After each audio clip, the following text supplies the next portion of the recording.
Para siyang paplapat yung ginawa natin. Hindi paplapat naman. Oo. Almost lang. Almost platat. May customer ka na kanina. Ilan?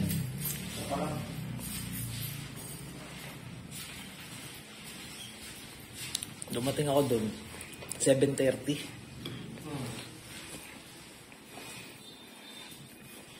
Alam mo, plano ko nga kung... Ang akala ko, Brad, konti lang. Kasi konti lang kami sa loob eh. Lutik tayo, nagsibalikan lang pala iba. Technique pala doon, kukuha ka ng number. Tapos pag may number ka na, babalikan mo na lang.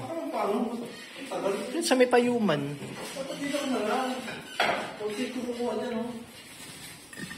Nung nakaraan, wala pa ako 30 minutes yan, tapos sakit ako. Naisip ko na nga rin yan. Sa may bandang Santo Domingo. Hindi. Mas matagal doon, Brad. Matagal doon. Sabihan ka ba to? Matagal. Dito lang mo, Espanya lang. Di ba yung Bloomington dyan? Na lampas ka lang. Plano ko nga mamaya, Brad, pag maaga-aga, tirahin ko na rin yung registro. Tirahin ko na rin yung registro sa LTO. Madali lang yan. Sa balik-balik. Ha? Yun ba? Ay, dito sa mismo Espanya. O, di ba yung niran ko dyan? Basta Espanya lang. Anong Espanya lang? Pagkalampas mo ng Bloomington Street. So, bibili pa ako ng insurance eh. Doon na rin. Doon ko rin yung phone nyo. Mabisag doon. Mahalata dun eh. 700. Cebuana, 300 lang daw eh. Wala na lang. Pagtapos dito, kabado kasi ako eh. May checkpoint eh. Instant na. Paso na kasi ako, Brad, nung 30. April 28 kasi ako naka-rehistro nun. Isa na sila sa mga hinahanap. Mag-check po talaga pati rehistro. Ang plano ko nga sana, Brad, dito sa para sabay ko na rin yung rehistro. Ay, sabay ko na yung lisensya ko, baka meron na. Diyan, meron din dyan. Hindi, yung ID ko eh, baka dito kukunin sa Saan? Dito sa may Doroteo. Bakit? Apa ako ID, di ba? Buti pa yung barkada ko last week ng lisensya. Papel pa pala. Oo. Di ba meron ng Yung barkada ko, di ba, nagpa-renew rin ng lisensya. Dito siya sa balik-balik daw. Butik na yun, nakuha agad. Nakadepende yan kasi may iba may stock. Yun nga. Pero kanya ito, meron na. No? Oo. Kami sa Diyos. Meron na ako. Tinabutin yung papel. July ako magkano eh.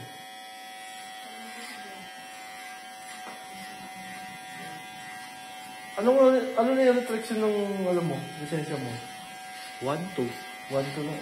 AB? AB? Oo. Kung alam ko nga lang dapat dati, nung madali-dali pa yung pagkuha ng bro, pinatos ko na eh.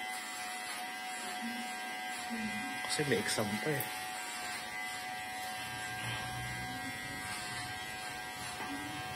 Nag-aalam ko ngayon kung paano magdagdag ng restriction. Mag-exam ka, Brad. Ha? Mag-exam ka. Hindi. Dagdag ng kasi may exam talaga yan. May exam. Pag naging nyo ka, may exam na ngayon. Tawagan ko nga si Banji, Brad. Gamit cellphone, oo nga. Gamit cellphone. Sa messenger mo.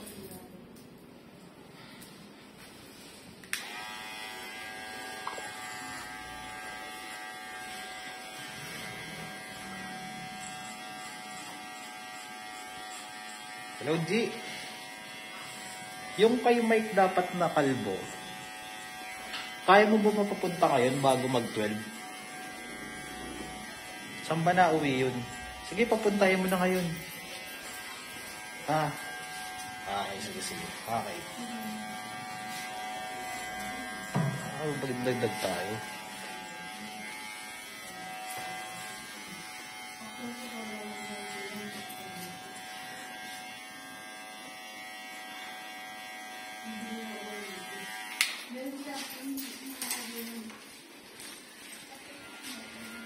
Taas yung patila.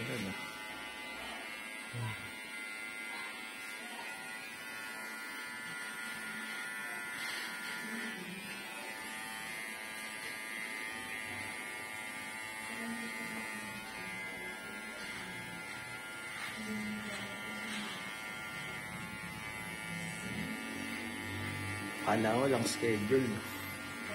Oo. Sa totoo lang, Brad, nahihirapan din ako umanap. Hindi, nakita ko, sabi ko, hindi pa rin ako na, walang schedule. Kasi nakita kita nag-post eh. Buti na lang ka mo, Brad, malakas si Kelvin ngayon. Kay Kelvin yung Oo. 2 kinuha, tapos kay George 3. Si Mayen nga eh, tangina eh, mali ko talaga eh. Ha? Mali ko kay Mayen. Di ba, pinost ko si Mayen sa YouTube Oo.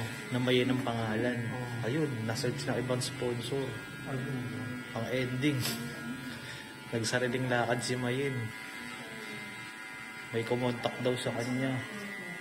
Sabi nila yun. Oo, tapos sa ibang barbershop brand siya pinapagupitan. Tapos siya masusunod pero nagbibideo lang siya. Wow. Sabi kasi ni Mayen, hindi raw nakuha yung gusto. Eh sabi ko, alam mo naman simula pa lang na. Hindi kami yung nag-decide.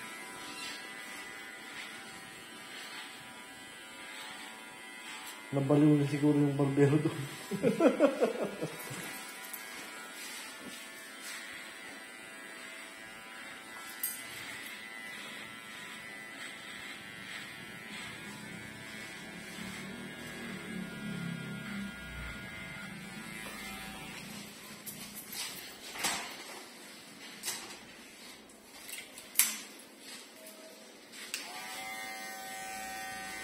Sabi ko nga sa kanya, alam mo kasi dati, ganyan din naman ako. Ang problema ko nga lang, yung mga barbershop kasi na ayaw gumupit ng babae. Diba? Nababalo siya eh. Pag ano. Wala kang ano fan. Sabi ko, okay lang, bahala ako ngayon. Pagka, yung mga hangganan din naman yung mga ganyan. Ano to?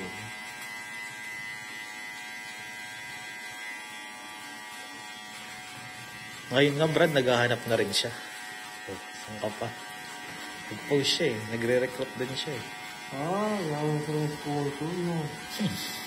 Ayos. Kupal talaga yung mga ano. Kaya, Ba't kasi mahina yung gawin mo eh.